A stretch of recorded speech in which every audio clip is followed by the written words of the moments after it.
मैं कोई कसाई नहीं हूं और ना ही तो इस काले बैग में किसी जानवर का मांस है।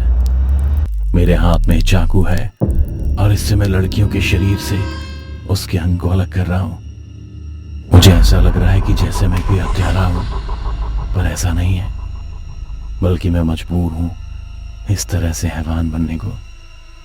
शायद गलती मेरी है जो मैंने अपनी बहन को इतने साल तक खुद से अलग रखा और आज मुझे ये सब देखना पड़ रहा है। आज 3 साल हो गए मुझे अपनी बहन से मिले हुए, पर ऐसा नहीं है कि मेरी उससे बात नहीं होती थी। मैं उससे दूर रहकर भी रोज बात करता था, पर न जाने क्या हुआ, उसने मुझसे बात करना ही बंद कर दिया। देश से बाहर होने की वजह से मैं भी उसके पास नहीं जा पाया। ऊपर से उसकी हॉस्टल कॉल करो तो अक्सर बिजी ही रहती। शुरू शुरू में मुझे लगा कि मेरी बहन मुझसे नाराज है, लेकिन देखते ही देखते उसकी नाराजगी दिनों से महीने और महीने से 1 साल में बदल गई।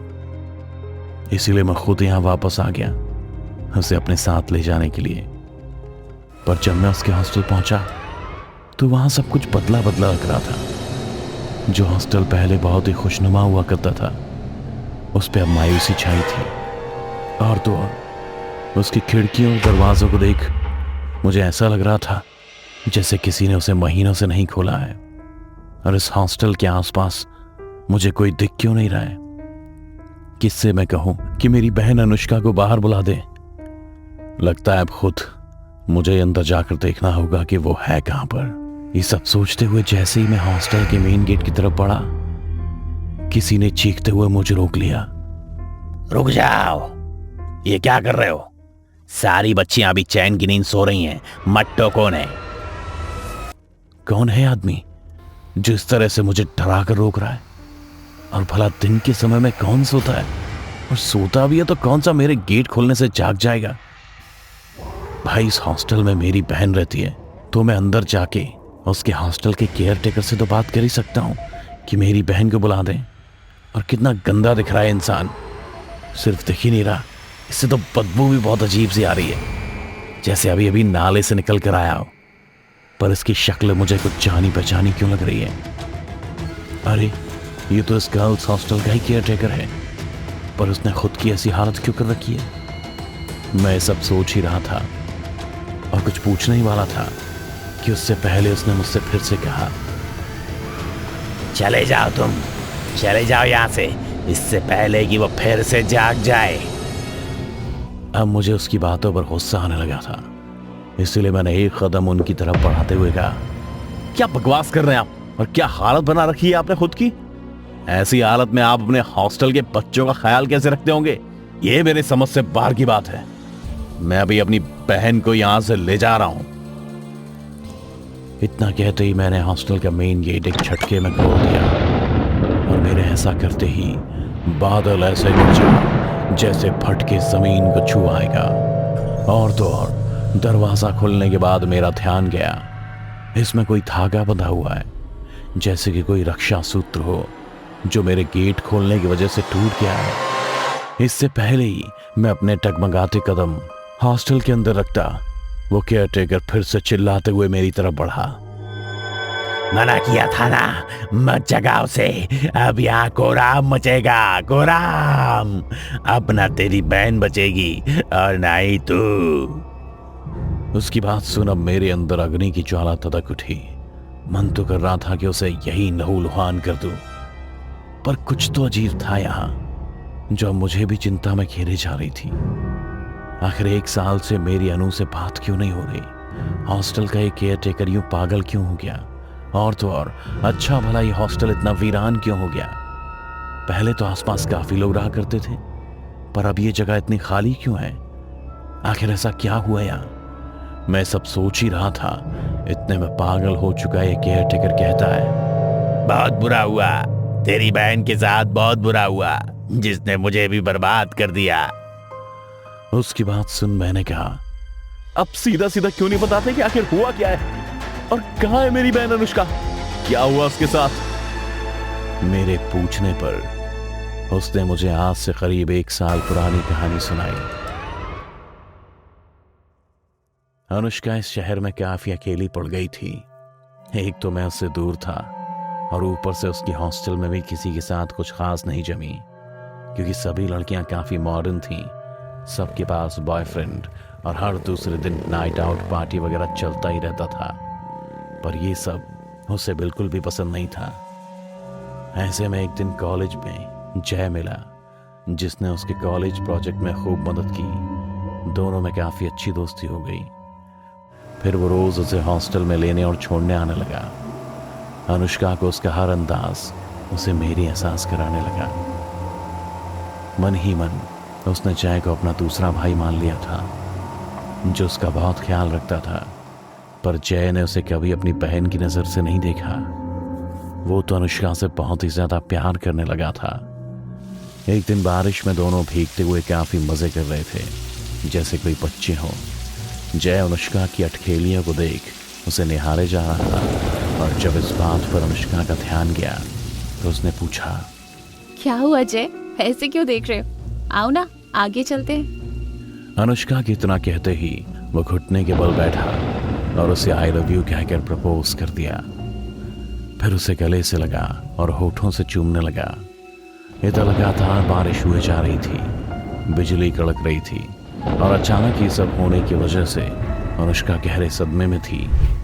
ऐसे सदमे में कि उसे ये भी होश नहीं था कि जय उसके होठों का रसपान कर रहा है। तभी जोर से बिजली कड़की और अनुष्का होश में आई और जय को धक्का देते हुए खुद से अलग कर दिया। उसके इस बर्ताव को जय समझ गया कि अनुष्का उससे प्यार नहीं करती है। फिर अनुष्का ने उसे खूब बुरा भला सुनाया और रोते हुए वहां से चली गई, बिना ये देखे और समझे कि जय की हालत क्या है। वो कई दिनों तक अपने कमरे में बंद रही। फिर एक दिन जब केयर टेकर उसके कमरे में पहुंचा तो पाया कि अनुष्का खुद का गला दबा रही है, और जैसे दम घुटने को होता है तो गला छोड़ देती है। वो कभी खुद के सिर को दीवार पर मार रही है तो कभी चाकू से खुद के हाथ पर छोटा छोटा घाव दे रही है। फिर जैसे ही उसने केयर टेकर को देखा तो वो बेहोश हो गई। उसने अनुष्का को बेड पर सुला दिया, पर उसकी हालत देखकर उसे एहसास हो गया कि इस कमरे में कोई और भी है। शायद कोई शैतानी ताकत जो अनुष्का को परेशान कर रही है। इस बात से उसे किसी आने वाले खतरे का एहसास होने लगा। इसलिए उसने हॉस्टल की सभी लड़कियों को कुछ दिनों के लिए जाने को कह दिया, पर उनमें से कुछ रुकी रह गईं, जिसमें उसकी बेटी भी शामिल थी। लेकिन ये बात उन्हें नहीं पता थी कि वो रात उनके लिए कहर बनकर बरसने वाली थी। हर रात की तरह उस रात भी केयर टेकर हॉस्टल की गैलरी में चक्कर लगा रहा था। तभी उसे देखा कि जिस जिस रूम में लड़कियां रुकी थी उन सभी कमरों के दरवाजे खुले हुए थे।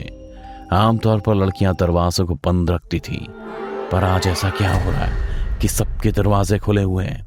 अंदर देखने के लिए वो जैसे ही आगे बढ़ा कि किसी चीज पर पांव पड़ के वो फिसल गया। उठकर देखा तो वो किसी इंसान के मांस का लुथड़ा था। तभी हड़बड़ाहट में वो रूम के अंदर झांकता है और पता चलता है कि रूम की लड़की बेजान पड़ी है और शरीर खून से लथपथ, जैसे किसी ने उसे नोच खाया हो। सिर्फ इसी रूम में नहीं बल्कि हर रूम की लड़की का यही हाल था। तभी उसे अपनी बेटी का ख्याल आया। वो भागते हुए सीधा अनुष्का के रूम में पहुंचा, जहां अनुष्का अपने खून से सने चेहरे के साथ उसकी बेटी के सीने पर बैठी थी और उसके शरीर से मांस नोच कर खा रही थी। उसकी बेटी दर्द से कराह रही थी, गिड़गिड़ा रही थी कि दीदी मुझे छोड़ दो, मत करो मेरे साथ ऐसा। पर अनुष्का पर न जाने कौन सा खून सवार था। वो बिना कुछ सोचे अपने दांत से उसे नोचे ही जा रही थी। केयर टेकर भाग कर गया और शिवजी के मंदिर से भभूत उठा लाया और अनुष्का के चेहरे पर लगा दिया। भभूत के लगते हुए ऐसे छटपटाने लगी जैसे किसी ने गर्म गर्म कोयले की आग पर उसे लिटा दिया हो। केयर टेकर ने अपनी बेटी को संभालते हुए अनुष्का से दूर कर लिया और उससे पूछने लगा, कौन है तू और क्यों अनुष्का के सहारा लेकर सभी लड़कियों का शिकार कर रहा है? महाकाल के भभूत के डर से वो सब कुछ बोल पड़ा कि वो अपने बेटे की मौत का बदला ले रहा है, क्योंकि अनुष्का ने उसके प्यार को ठुकराया और उसे बहुत बुरा भला कहा, जिसे सुन उसका बेटा जय अंदर से ही टूट गया। इतना ही नहीं, उसके अंदर जीने की इच्छा ही नहीं बची और ट्रक के आगे कूदकर उसने अपनी जान दे दी। उसकी मौत का ये सदमा वो झेल नहीं पाया और काले जादू की मदद से उसने अपने इकलौते बेटे की मौत का बदला लेने के लिए खुद की जान ले ली और अनुष्का के शरीर में घुसकर उसे तिल तिल कर मार रहा है। कहते हैं कि अनुष्का के अंदर छिपे उस राक्षस ने फिर से उसकी बेटी पर हमला किया और उसके पैर के मांस को नोचने लगा। अपनी बेटी को बचाने के लिए उसने अपने हाथ पर मौजूद सारे सबूत पर फिर से छिड़क दिया, जिससे फिर से उसका शरीर जलने लगा। और मौका पाते ही केयरटेकर अपनी बेटी को लेकर रूम से बाहर निकला और दरवाजे को बंद कर दिया। अनुष्का अंदर चीखती रही, चिल्लाती रही, पर उसने दरवाजा नहीं खोला। अंत में जब उसे लगा कि वो दरवाजा तोड़कर बाहर आ जाएगी, तब उसने पूरे हॉस्टल में गंगा जल छिड़ककर हॉस्टल के मेन दरवाजे को महाकाल के रक्षा सूत्र से बंद कर दिया। महाकाल के भभूत ने उन दोनों को उस राक्षस से तो बचा लिया, पर बहुत खून बह जाने के कारण केयरटेकर की बेटी नहीं बच पाई और वो पागलों की तरह रहने लगा। आज इस मेन गेट पर लगे रक्षा सूत्र को तोड़ मैंने उसे फिर से आजाद कर दिया। मुझे तो लगा कि मेरी बहन भी अब इस दुनिया से जा चुकी होगी, पर केयरटेकर ने मुझे बताया कि उन सभी लाशों के एक एक अंगों को अगर जय के पिता की लाश के साथ जला दिया जाए तो मेरी बहन की मुक्ति संभव है, पर उसके लिए मुझे अपनी बहन अनुष्का का भी कोई एक अंग उस लाश के साथ जलाना होगा। केयरटेकर चाहता था कि भले ही उस राक्षस की वजह से उसकी बेटी मर गई, मैं तो अपनी बहन को बचा लूं जो अब भी राक्षस की कैद में है। इतना कहते ही उसने मुझे कहा, जा, महाकाल तेरी रक्षा करेंगे। और एक जोर की बिजली कड़की और वो निढाल होकर गिर पड़ा। शायद भगवान ने उसे मेरी मदद के लिए ही बचा रखा था और उसे मुक्ति मिल गई। लेकिन अब मुझे समझ नहीं आ रहा था कि मैं क्या करूं, इसलिए मैं हॉस्टल के अंदर गया जहां सब कुछ बिखरा हुआ था। हर तरफ बदबू, कहीं खून तो कहीं मांस के लोथड़े बिखरे हुए थे।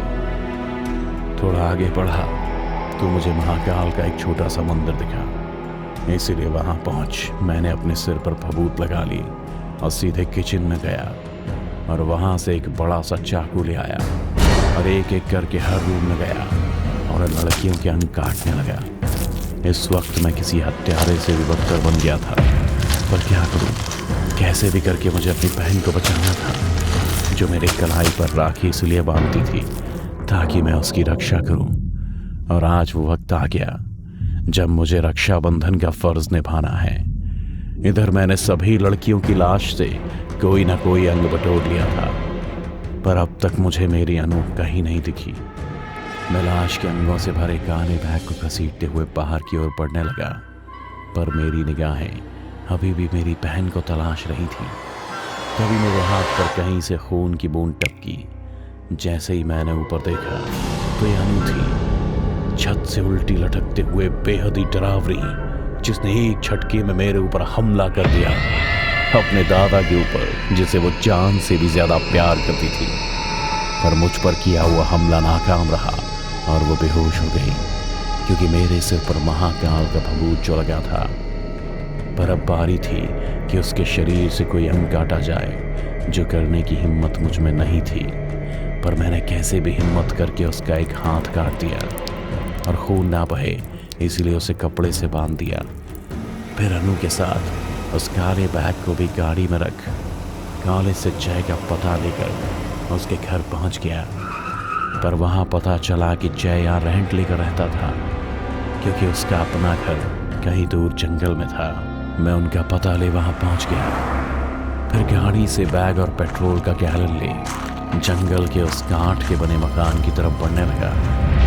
अंदर जय के पापा की सड़ी गली लाश पड़ी मिली।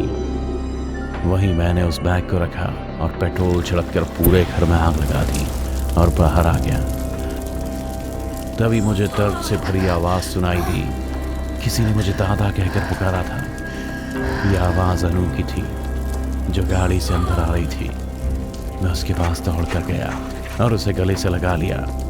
वो अब उस राक्षस के चंगुल से आजाद हो चुकी थी, लेकिन सभी चीजों के कारण उसे अपना एक हाथ खोना पड़ा। पर फिर भी वो बहुत खुश थी क्योंकि अब हम दोनों भाई बहन साथ थे।